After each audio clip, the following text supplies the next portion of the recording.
Hello, good morning students.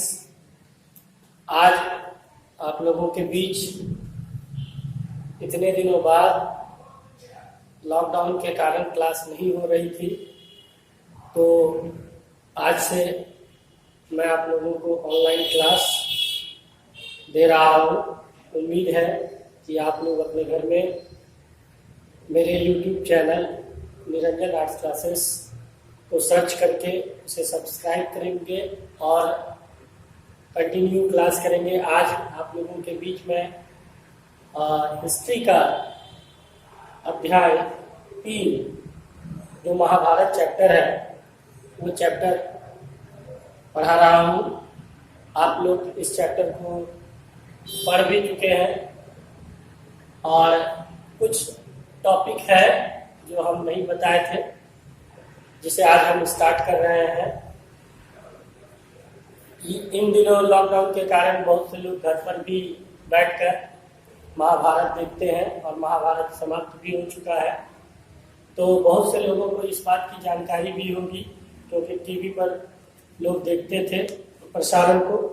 तो मैं Mahabharat chapter में पढ़ाया था पिछले क्लास में कि किस तरह से जो है वह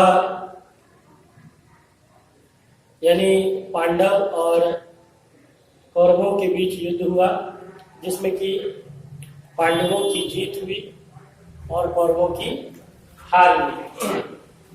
तो आज जो अध्याय की जो चैप्टर है महाभारत वो पढ़ा रहा है, तो उम्मीद करते हैं कि आप ठीक से सुनेंगे, ध्यान से सुनेंगे। और आज मैं आप लोगों को बताने जा रहा हूं कि भारतीय प्राचीन इतिहास में जो परिवार होता था उस परिवार में विवाह यानी मैरिज को कई भागों में बांटा गया था। आज भी हमारे यहाँ आप देखेंगे तो शादियां जो होती है वो कई तरह की शादियां होती हैं। जैसे आप देखेंगे कि कुछ लोग हैं जिसको हम लोग अरेंज मैरिज कहते हैं, यानी परिवार की खुशी के कारण कुछ लोग लव मैरिज करते हैं। तो इस तरह से आज के जमाने में हम लोग जानते हैं कि 2-3 तरह की शादियां होती है, कोर्ट मैरिज होते हैं। लेकिन आज से हजारों साल पहले जो शादियां होती थी उन शादियों के कई प्रकार होते थे और उन शादियों के प्रकारों में 8 प्रकार की शादियां मुख्य रूप से होती थी। कहीं ना कहीं आज भी उसके अंश हम लोगों के बीच दिखाई पड़ते हैं। हम लोग आज भी उस चीज को महसूस कर सकते हैं कि शादियां इन्हीं कारणों से भी होते हैं। तो आज हम लोग जानेंगे कि महाभारत में वर्णित जो 8 प्रकार की शादियां होती थी वो शादियां कौन कौन सी थी। ये सबसे पहले मैं बता दूं कि सबसे पहले जो होता था वो होता था ब्रह्मा विवाह। ब्रह्मा विवाह जिसको कि आप लोग देखते होंगे कि ब्रह्मा विवाह जैसा कि नाम से ही स्पष्ट होता है, यह एक सर्वोत्तम सबसे उत्तम प्रकार का विवाह होता था। सबसे उत्तम प्रकार का विवाह होता था और इसमें क्या होता था कि इसमें गुणवान व्यक्ति जिसके अंदर टैलेंट होगा, गुण होगा, गुणवान व्यक्ति के साथ पूजा कर कपड़े और आभूषण यानी गहने जेवर देकर सुसज्जित कन्या का विवाह करना ब्रह्मा विवाह कहलाता था। आज भी यह विवाह प्रचलित है। आज भी यह विवाह प्रचलित है। उसके बाद दूसरा था देव विवाह। यह भी विवाह आज प्रचलित है। विधिवत यज्ञ का अनुष्ठान करने वाले पुरोहित के साथ कन्या का विवाह करना देव विवाह कहलाता है। तीसरा था आर्ष विवाह। दूसरा देव विवाह और तीसरा आर्ष। आर्ष यानी आदर्श विवाह। आदर्श तो देव विवाह आप जान ही गए कि विधिवत जो है यज्ञ हवन करके पूजा पाठ करके पुरोहित के साथ कन्या का विवाह करना देव विवाह कहलाता था। आस विवाह, इसमें एक तरह का आदर्श विवाह होता था जिसमें वर से एक जोड़ी गाय यानी लड़के वाले से एक जोड़ी गाय और बैल प्राप्त कर पिता अपनी बेटी की शादी उससे करता था। तीसरा था प्रजापत्य विवाह। तीसरा हो गया, चौथा था प्रजापत्य विवाह। प्रजापत्य विवाह, तो इसमें क्या होता था कि इसमें पिता जो है वो लड़के से यह प्रतिज्ञा कराता था कि वह उसकी बेटी के साथ मिलजुल कर सामाजिक धार्मिक कर्तव्य का निर्वहन करेंगे और अपनी पुत्री का विवाह उससे करेंगे। उसके बाद पांचवा था असुर विवाह। पांचवा था असुर विवाह। देखिए जैसा कि नाम से स्पष्ट होता है, असुर यानी दानव, राक्षस, यानी लड़का जो है वर से यथाशक्ति धन लेकर माता पिता अपनी कन्या का उससे विवाह करते थे, यह असुर विवाह कहलाता था। यानी लड़के वाले से दहेज लेकर यथाशक्ति अपनी बेटी की शादी उससे कर देता था, तो यह असुर विवाह कहलाता था। उसके बाद था गंधर्व विवाह। गंधर्व विवाह तो अभी आप लोग लव मैरिज कहते हैं।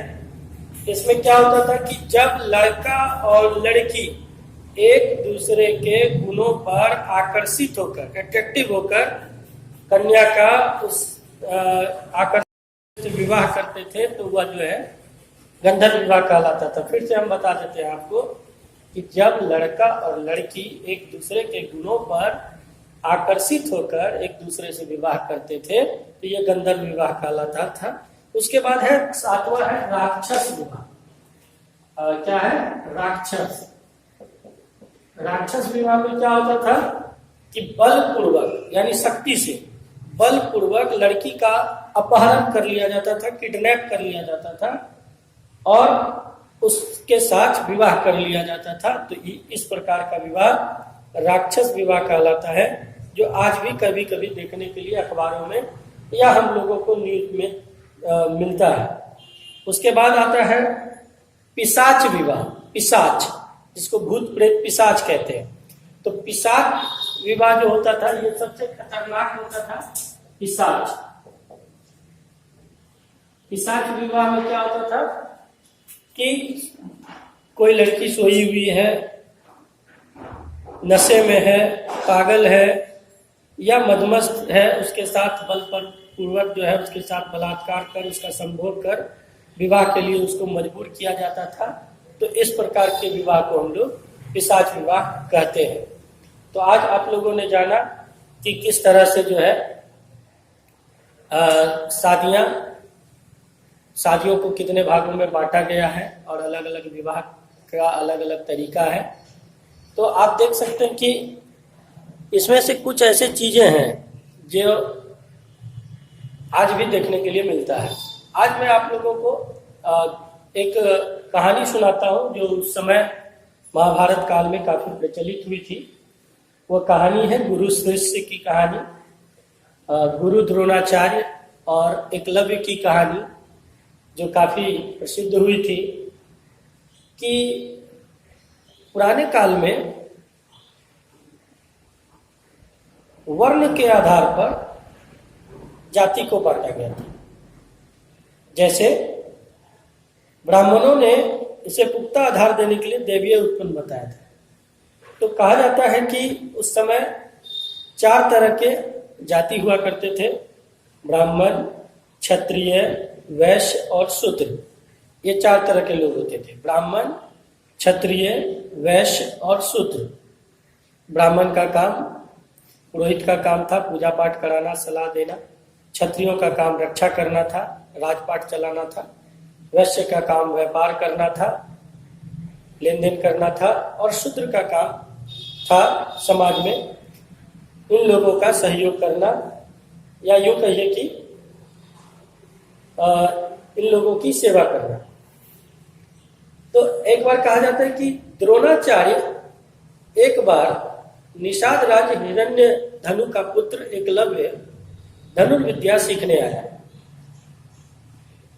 जो एकलव्य थे वो एक निषाद जाति से बिलोंग करते थे, निषाद जाति से ताल्लुक रखते थे और उसके पिता का नाम हिरण्य धनु था। वह निम्न वर्ण के कारण उन्होंने उसे अपना शिष्य बनाने से इनकार कर दिया। गुरु द्रोणाचार्य ने एकलव्य को धनुष विद्या सिखाने से इनकार कर दिया। इनकार इसलिए किया क्योंकि वह छोटी जाति के थे, नीच जाति के थे, इसलिए ऐसा कहा गया है।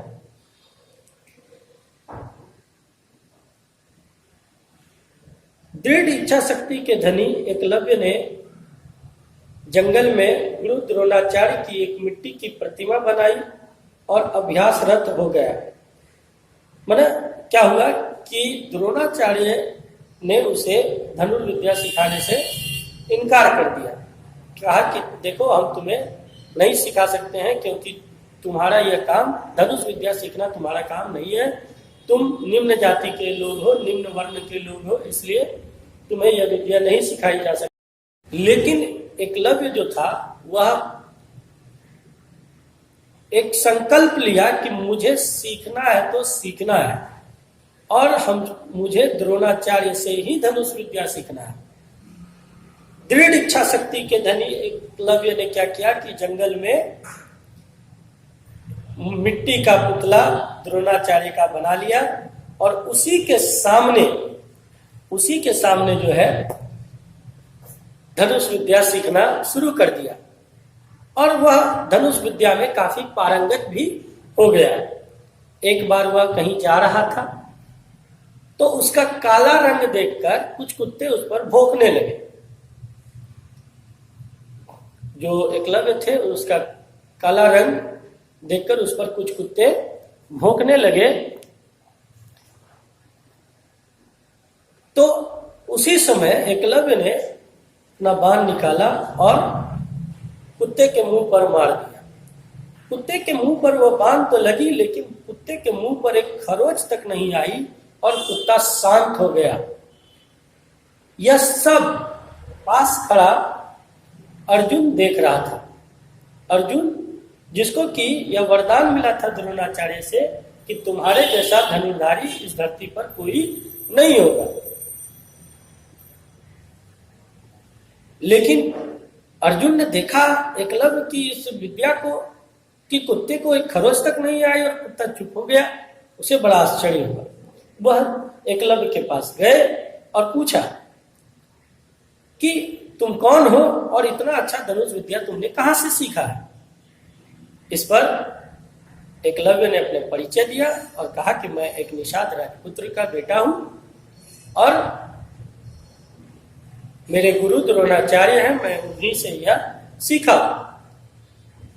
यह सुनकर अर्जुन को बड़ा आश्चर्य हुआ। उन्होंने मन ही मन सोचा कि अरे द्रोणाचार्य तो मेरे गुरु हैं और उन्होंने मुझे वरदान दिया है कि इस धरती पर मेरे जैसा धनुर्धारी कोई नहीं होगा, लेकिन ये तो मुझसे भी महान है। वह जो है गया द्रोणाचार्य के पास और द्रोणाचार्य के पास जाकर कहा कि गुरुदेव आप तो बोले कि आप तुम्हारे जैसा इस धरती पर कोई दूसरा धनुर्धारी नहीं होगा, लेकिन एक शिष्य आपका और है जो मुझसे भी महान है। द्रोणाचार्य भी आश्चर्यचकित हो गए, कौन है भाई मेरा शिष्य? तो कहा कि आपका शिष्य है एकलव्य, वह तो मुझसे भी महान है। यह सुनकर द्रोणाचार्य को आश्चर्य हुआ और वह एकलव्य के पास गया।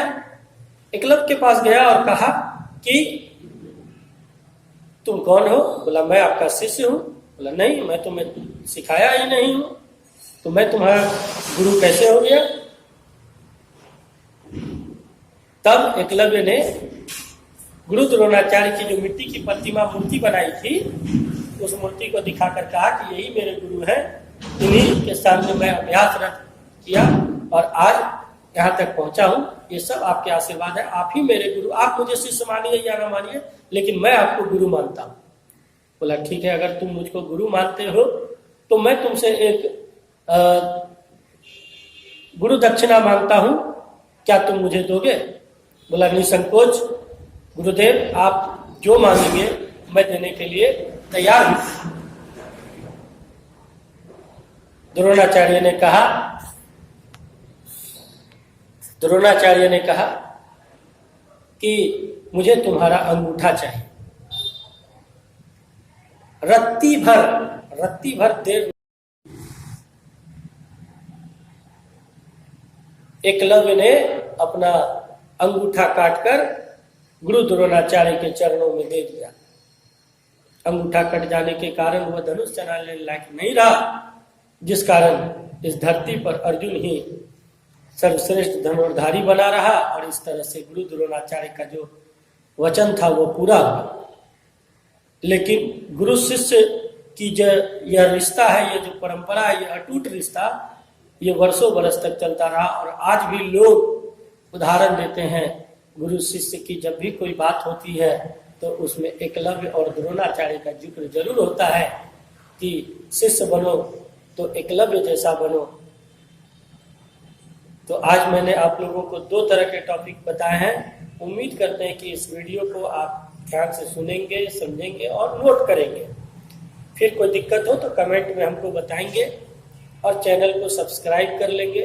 फिर कल इससे आगे का जो टॉपिक है उस पर हम लोग डिस्कस करेंगे, चर्चा करेंगे। अगर कोई दिक्कत हो तो मेरा मोबाइल नंबर है 9471666901। एक और नंबर है 62 यानी 6200861083। आप फोन करके भी अपना सवाल पूछ सकते हैं और हम प्रयास करेंगे कि कल फिर जो है आपके सवाल का जवाब हम दें। आज पहली बार आप लोगों के बीच ऑनलाइन क्लास दिया हूँ, कहीं पे कुछ मिस्टेक भी हुआ होगा तो देख लीजिएगा और उसे सुधार लीजिएगा। अगर दिक्कत हो तो सवाल पूछ लीजिएगा फिर से। चलिए, तो आज का क्लास को यहीं समाप्त करते हैं। बाय, कल फिर मिलते हैं। टेक केयर, घर में रहें, सुरक्षित रहें, साबुन से हाथ धोएं और मास्क का यूज करें। आप देख सकते हैं कि मैं भी सैनिटाइज यूज कर रहा हूँ, मैं भी मास्क यूज कर रहा हूँ। तो आप लोग भी अपने घर में रहें, सुरक्षित रहें और क्लास करें। जो भी दिक्कत हो फोन करके सवाल पूछें। Thank you so much.